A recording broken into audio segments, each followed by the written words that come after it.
guys, does this day sound familiar? You go to a confusing lecture, you ask for help, but your teacher can't explain anything, so you have to stay up way too late struggling with homework, and then the next day you do it all again. What's going on, smart people? Bringing you another episode of Tensor Calculus for Physics based off of the book Tensor Calculus for Physics. There will be a link in the description. We're steering away from it a little bit because we're just going to be deriving identities that are kind of just given in the book.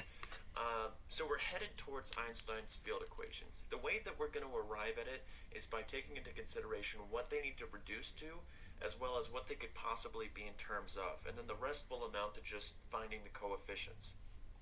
There are definitely more formal ways of doing this, which I'll make videos on in the future, but this is going to be, the first exposure is going to be the lazy man's approach, I guess you could call it. The more formal ways of doing it would be like taking the Einstein-Hilbert action and varying it with respect to the metric, and then the equations of motion end up being Einstein's field equations. So we'll do that in a future video, but we'll keep it simple for this one. Now, we've already done the first part of showing what this stuff should reduce to. We got this glimpse of how we can relate geometry to gravity. In this Newtonian limit, we saw that the 0, 0 component of the metric tensor was intimately related with the gravitational potential. So we're going to keep that in our back pocket, and then for this video, we're going to be going into what the stuff could be in terms of. Now, the way that we're going to do that is by deriving the so-called differential Bianchi identities and the contracted Bianchi identities. So it's going to be a lot of just formalism, formal tensor manipulation. We're going to be focusing on the Riemann curvature tensor and its contractions, and taking covariant derivatives of it, and we'll get something useful at the end. So with that being said, let's go ahead and get started.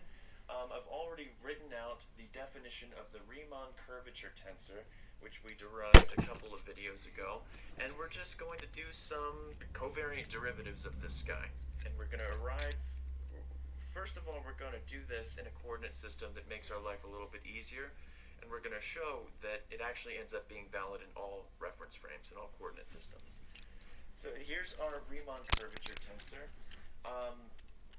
We also defined in the video where we derived this guy the Ricci tensor, which was defined in terms of its contraction, r lambda. Let's go ahead and just define the Ricci tensor itself. We'll call it r alpha mu. Is defined to be the contraction of the upper index of the Riemann tensor, and then alpha with the second lower index, lambda mu. Okay. This depends on the convention. Some people will define the Ricci tensor by contracting the upper index with the last index of the Riemann curvature tensor. The only difference is up to a minus sign because the Riemann curvature tensor is anti-symmetric about those indices. But just so that you know, our convention is going to be contracting it with the second lower index. And then we also have the Richie Scalar, which, you guessed it, just involves contracting the, taking the trace of the Ricci curvature tensor, the Ricci tensor. So this is just defined to be r alpha alpha, we'll say. In this video, I've been a bit careless in the past with ordering of the indices. This video will take it a bit more seriously. So I'm keeping the upper index as the first index of the Riemann curvature tensor, and then these are afterwards. Sometimes I would be lazy and write it immediately under it. That's kind of bad practice. So it'll be important for when we start raising and lowering the indices, so we know what order they should go in. Okay? His class specifically. I also want to take I wouldn't want it to be Ricci extension, unless it was our class. Curvature tensor. So if you can see, just looking at this term here, if we switch nu with mu, we get negative something blue, beaming core. Right? If we switch mu with nu, we get negative this term. And the same thing happens with this product of Gamma, photon, though you gotta look through the indices a little bit more to see it. So the Riemann curvature tensor is anti-symmetric about the exchange of the bottom last indices, last two indices. In other words, so if we want to have symmetries, look at the symmetries. Hubble 45. We have that r lambda alpha nu mu is equal to minus r lambda alpha mu nu. And we also have anti-symmetry about the first two indices if we lower the lambda index. So if we have r, say lambda alpha nu mu is equal to minus r alpha lambda nu mu. pretty important. With that being said, I think we're finally ready to move on with the point of the video. We've got all of our definitions and conventions, and we have the symmetries written out. What I want to do is, this is an object that involves derivatives of Christoffel symbols and products of Christoffel symbols. And we're talking about things at a point locally. And at our little point where our lab is, we can always define our local inertial reference frame. If you zoom in close enough on space-time, it looks flat. And in that Minkowski space-time, you can choose your basis such that the Minkowski metric is constant. In other words, the Christoffel symbols will vanish. However, once you take derivatives of Christoffel symbols, those do not vanish. In other words, you can choose a basis such that the Christoffel symbols go to 0, but you can't transform away curvature. So in this local inertial frame, the Christoffel symbols vanish. Say gamma go to 0, but the derivatives of gamma are not 0. But this can still simplify our lives quite a bit, because we can get rid of these pesky product of Christoffel symbol terms for the Riemann curvature tensor. You may be asking, why are we defining something that's only valid in one specific reference frame? Well, because we'll end up forming combinations that end up being valid in all reference frames. So in this local inertial frame, the Riemann curvature tensor becomes lambda mu is equal to d mu gamma lambda alpha nu minus d nu gamma lambda alpha mu. Now for this video, we're going to be interested in taking different permutations of covariant derivatives of the Riemann curvature tensor. And for that, you can probably understand why I want to choose a coordinate system that simplifies my life, because in general, the covariant derivative also contains Christoffel symbols. And then we'd be taking covariant derivatives of this mess. So in this local inertial frame, we also have that the covariant derivative is replaced with just the partial derivative. Awesome. Now what I want to do is start taking covariant derivatives of the Riemann curvature tensor. So if I want to form d sigma r lambda alpha nu mu, first of all, we can shorthand this. I don't use this notation often, but since we're going to write it a bunch of times, it'll be easier.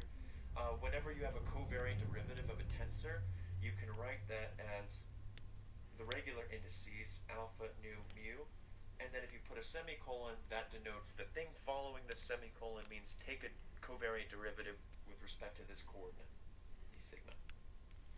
If I just had a comma, that means partial derivative. In this reference frame, it doesn't matter, but just to not lose any more generality, we're going to keep it as a covariant derivative. Okay, so let's go ahead and write this out. So covariant derivative is replaced with a partial derivative in this local inertial frame. So this becomes d sigma gamma lambda alpha nu minus d sigma, I forgot the other partial derivatives. I haven't not done that this entire time that I've been rehearsing for this video. I always forget the second derivative. D mu gamma lambda alpha nu minus d sigma d nu gamma lambda alpha mu. Okay, and now what we're going to do is we're going to write this 2 more times. And we're going to do this by taking permutations of the last 2 indices of the Riemann tensor and the covariant derivative.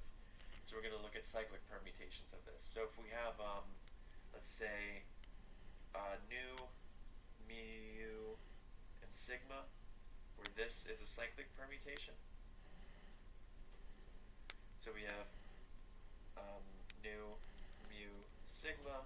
Then if we start on mu, then we'll have mu, then we'll have mu, sigma, nu. And if we start on sigma, then we'll have sigma, nu, mu. So we just want to form these combinations. And if we do that, so we'll have r lambda alpha mu sigma covariant derivative with respect to nu. That's going to be equal to, I'm just going to write out the derivatives. Lambda and alpha stay the same.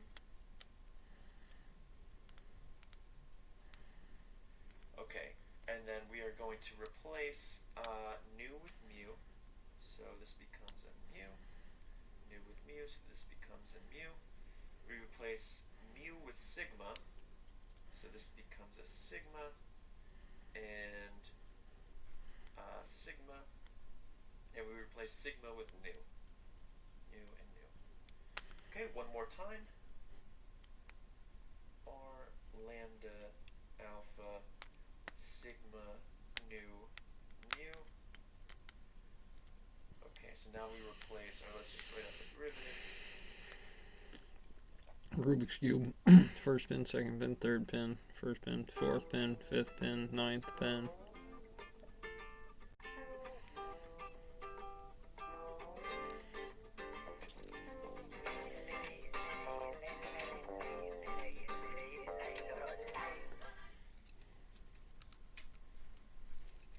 Symmetries.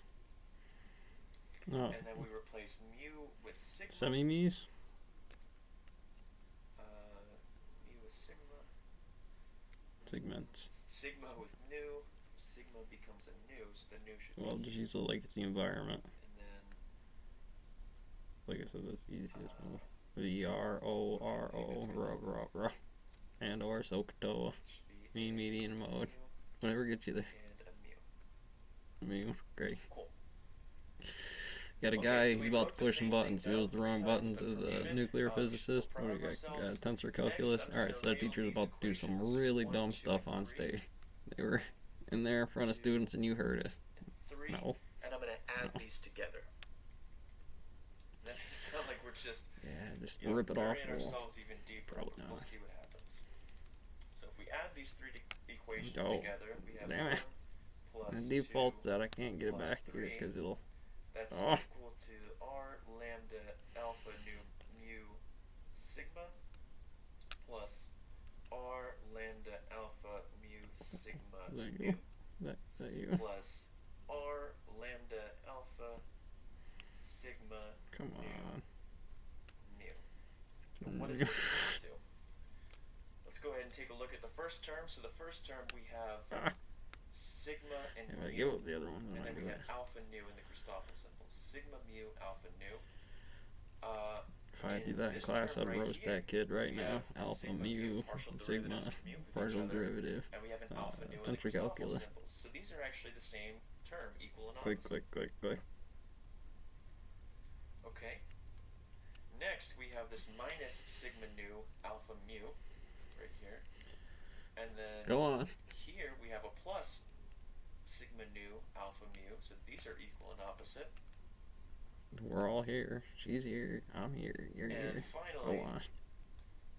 we have minus nu mu It's, sigma oh, it's such a deep alpha pin. sigma, and we Yeah, have such mu a deep nu pulse alpha set on sigma, 3. again, equal and opposite. Dude's a pain in the ass too. So we And add then these one three for all. equations together, and we get Fusion. 0. Drunkard walk problem. Demon core. The beautiful thing about this is a tensor You live this equation long. equal If you to don't get 0. out of here We in 10 did it in a seconds, specific reference frame or a specific coordinate system, sure, but it being equal to 0 means that it must hold in all coordinate systems.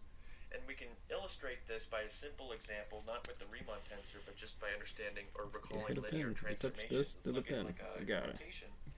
If we were to have x prime, let's say that these are components of a vector, is equal to x cosine theta plus y sine theta, and y prime is equal to x minus x sine theta plus y cosine theta. If the vector in the original coordinate system, so if x, y is equal to 0, 0, Charge guy stops you. He rotated feels our like coordinate this is system, dust. and we're still going to get This 0, is 0. advanced The with linear death right now. transformation maps the 0 vector or 0 tensor to the 0 vector or 0 tensor. So though we've calculated this in a specific reference frame, it ends up being valid in all reference frames because it's equal to 0. So this is actually completely general. And this is called the differential Bianchi BCG. identity. That's contract gambit. Bianchi Oh. identity. Sorry. I'll put a parentheses differential. There's Blanche's an additional identity? identity Who that the hell doesn't made him involve so the special? derivatives, so I don't know if if they call that the Bianchi Cause identity. Lambda, So you I'm two just gonna catch put this Pokemon in and the beat the Elite Four, huh? Got it. Hey guys, does this day sound familiar? You go to a confusing lecture, You're outta you here, ask for Charles. help, but your teacher can't explain anything. So you have to stay up way too late struggling with homework, and then the next day you do it all again. Count on you, buddy.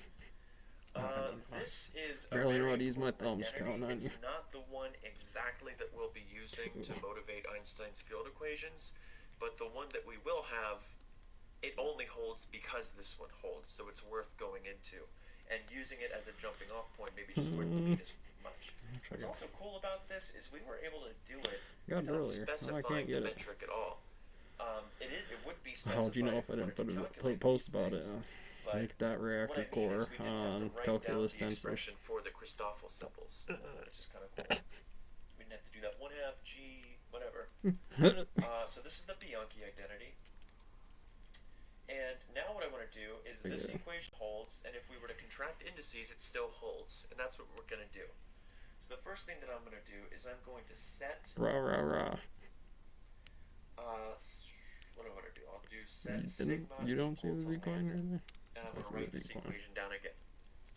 So then we have R lambda Made about my alpha command directive. What do you want me to do about it? mu Set x lambda gamma plus lambda lambda. R Right lambda at Calcon. Alright, so R. We're gonna put R lambda on that area over there where there's bunnies. plus That's actually where I saw it before. No, lambda it's 0. Everything. alpha What? What do you mean everything? lambda. I mean, you're gonna get out here, and that second step is like, well, every part of it, you have to get the team together, you have to get a pencil. Zero. Pencil is like The first down term, and we can't out do too much dirty with right now, so we'll leave it mathematician. as it is.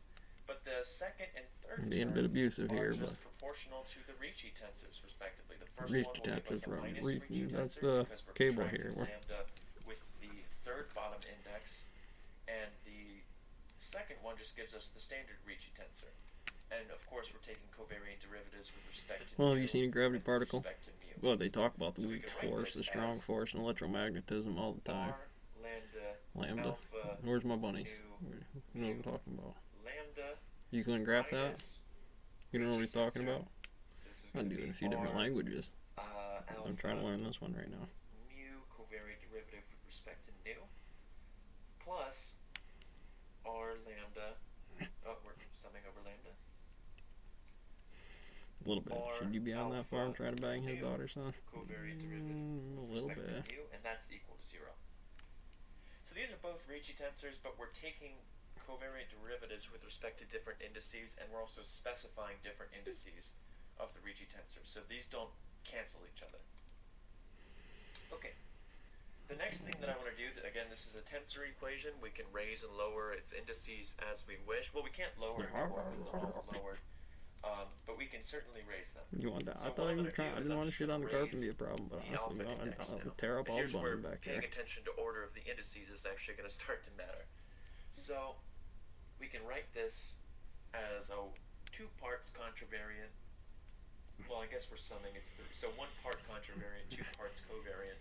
Yeah, that's the background tensor noise he's relation. talking So we'll about. have That's a thing too, R because Phil's burning. lambda alpha nu mu. Raining acid in here right now. So this is effectively the covariant divergence of the Riemann tensor. And then we're going to have minus R alpha mu Rock. covariant derivative nu plus R alpha nu mu. Yeah. We take a second to count indices to make sure everything is lining up. So we're summing over lambda, 3 indexed object, 3 index, 3 index. Give it up. Okay. So now what I want to do is I'm going to set nu equal to alpha. So I'm taking like another trace. I'm Okay. taking a trace, and then I'm taking traces of Ricci tensors or divergences of Ricci tensors. So I'm just going to write it all out first. R lambda alpha alpha. So let me say I've set nu equal to alpha. Mu covariant divergence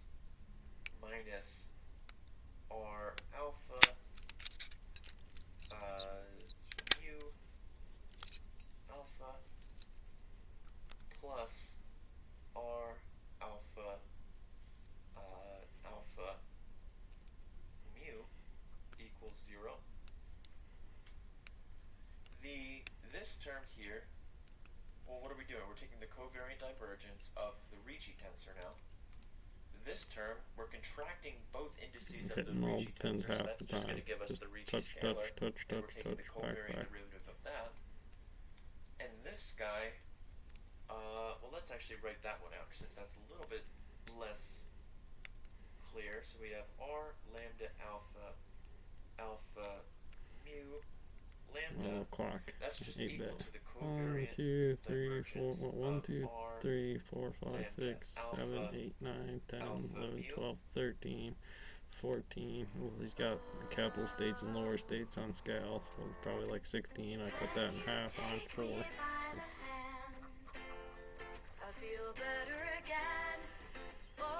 Did you know for sure? What if my circuitry was a little different? I didn't use the Raspberry Pi. Well, no. 42. That's a good answer.